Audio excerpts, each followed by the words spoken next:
Hello, Uplanders. I'm here with Shaktilyn, Player of the Year, and this is episode number 1 of Upland in the Metaverse, a podcast. So, hello, Shaktilyn. Thanks for coming on. Hi, YK2012. Thank you for having me, and congratulations on winning Broadcaster of the Year. Thank you very much. And Player of the Year, congratulations. I think that's even bigger than Broadcaster of the Year. There are many more players than there are broadcasters, so that's quite a Thank you. feat.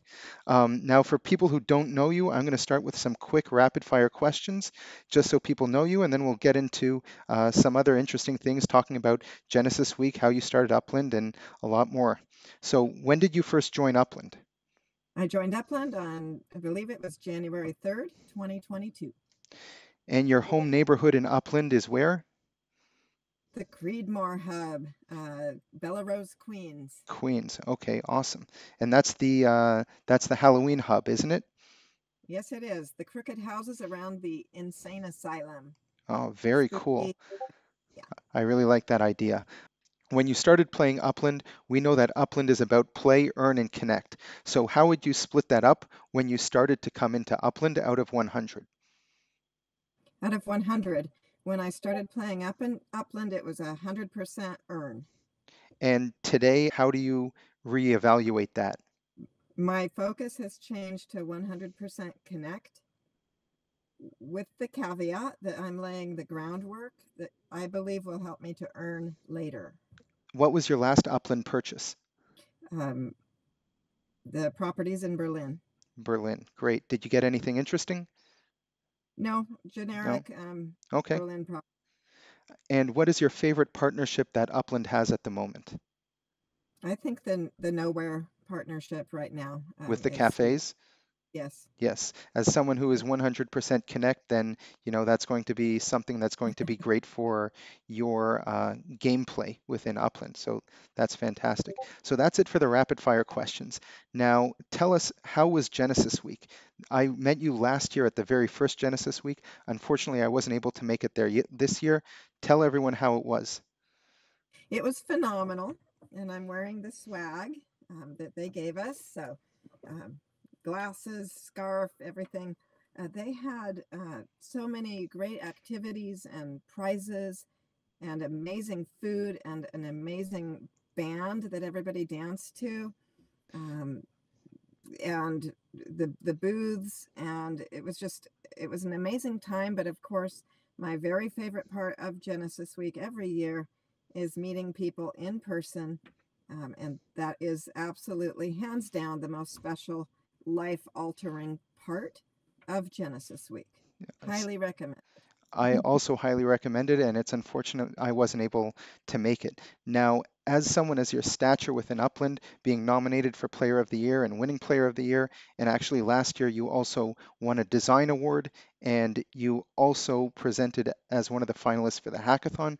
So you were very involved in a lot of things over this past year. How was that experience of presenting at a hackathon? Is that something you envisioned doing when you started Upland? Oh, absolutely never. And no, I was terrified actually to present the hackathon. There were community members that helped calm me down from a panic attack. Oh, Um, wow. yeah, that's certainly not something I ever envisioned doing. Now, how did you find out about the metaverse? Who got you involved, or what was it that brought you in? My son-in-law sent me a link because he knew I had just gotten into crypto, and he thought that I might be interested in digital real estate. And he was in Upland, and so he sent me a link and said, you might want to check this out. And so I actually just thought I was humoring him. I was like, well, my son-in-law sent it to me, so I'll go ahead and join and buy a property. And that was how it started. I had no intention of. Being this involved. Right. Now, last year you were actually a nominee and you won one of these design competitions within Upland. And is that what brought you to the very first Genesis Week, or did you have intentions of coming to that in regardless? I did have intentions of coming to Genesis Week anyway. And I want to give a shout out to my business partner, Tosshead, who worked with me on the design for the Imagination van. which is the van with the mushrooms on it that Abdullah owns. Of course He he owns created, that. yes, he does. Um, Toss had asked me what I would like the design to look like, and I told him. He created it for me. I wrote the description that went with it, and we won. Great. So um, Upland did contact me to bring me to Genesis Week, all expenses paid, but I did already have my flight and hotel booked. What exactly was the hook and the aha moment that you really said, okay, I'm 100% earning, but now I'm doing a full pivot to be 100% connect?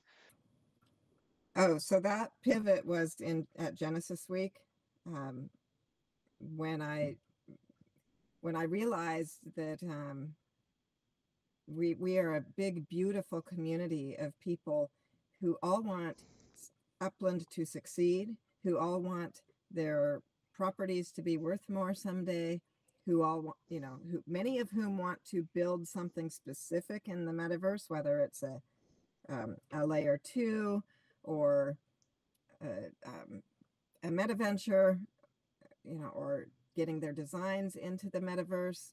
There's so many people and with dreams and hopes and kindness for one another. I mean, that's really what I just thought, wow, we need to stop being tribal. So I had been in a node where it's very competitive, sort of like we want to be the best and everyone else is, lesser. That was kind of the mood of the node I was in. And when I got to Genesis Week last year, I realized that everybody, the community, like, we're all great, incredible people, each doing a great project. And that is what inspired me to want to reach out and embrace the entire Upland community and support each other's projects, um, and appreciate the value that each one of them brings.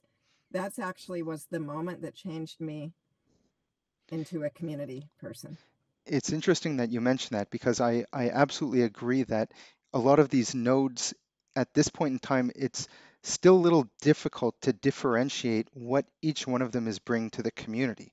So I think that as we start seeing more features like raceways and cafes and other partnerships, we're going to start seeing nodes like the one that you mentioned that you're a part of, with the Creedmoor node, actually offering something interesting and unique. And that's going to help differentiate the different communities, and people will be able to become a part of one that they want and help to grow that.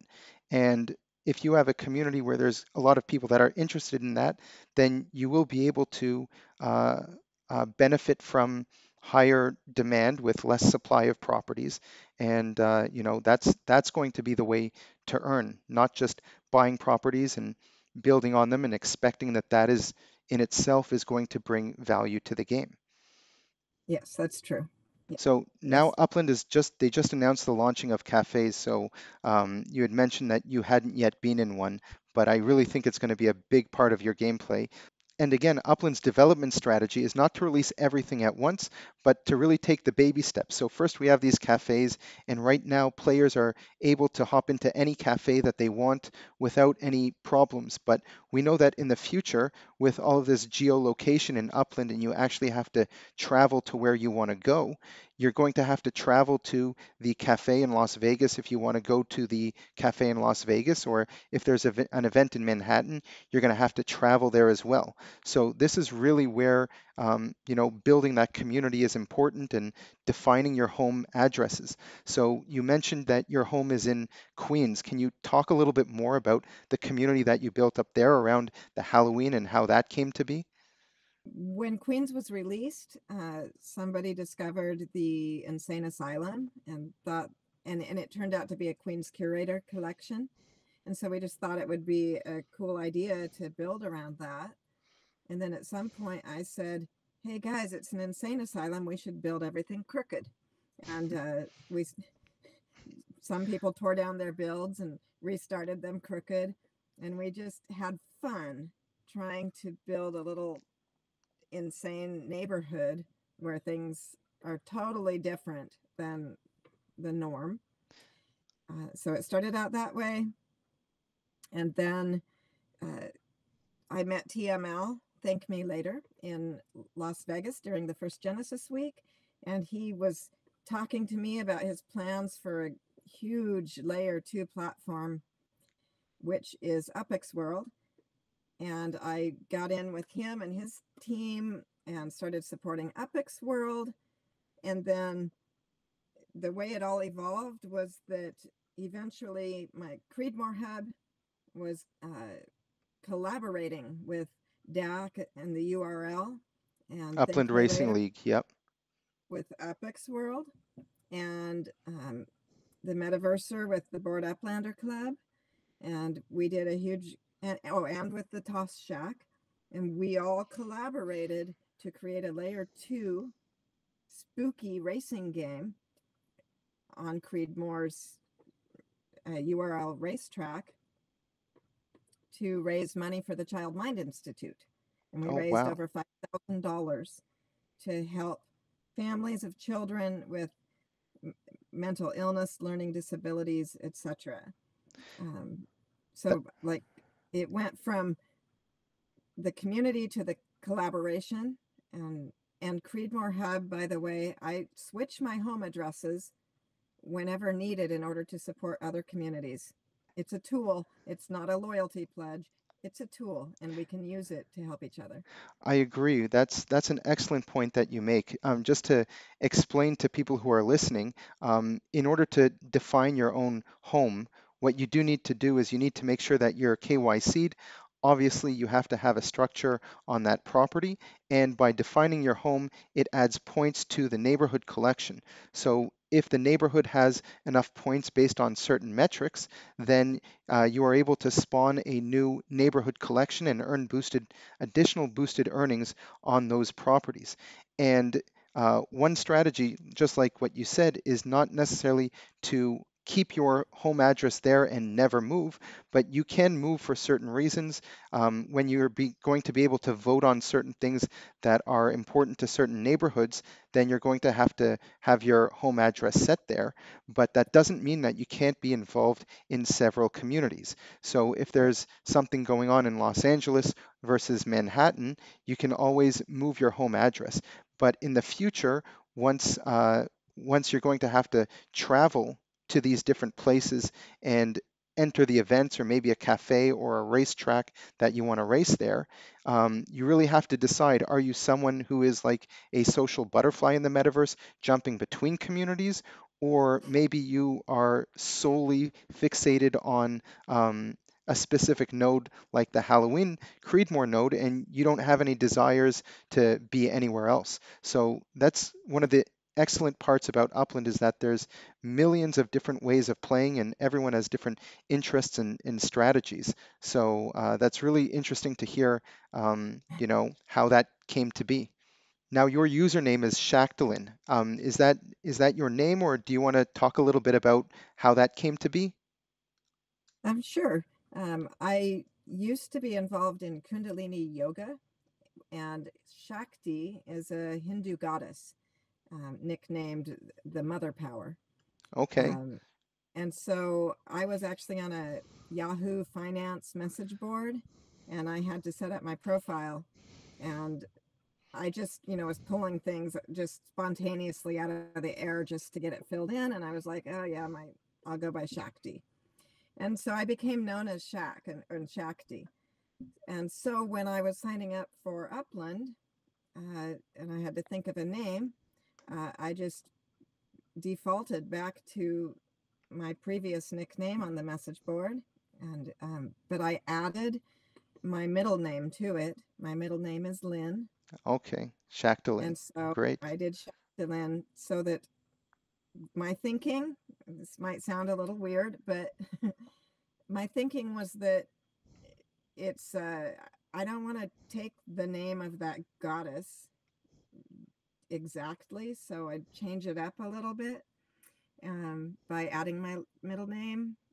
But then I thought by having the goddess's name in there, that it would hopefully be a reminder to me throughout my interactions to be to I don't know, to live up to the name, to only be good, to only do good.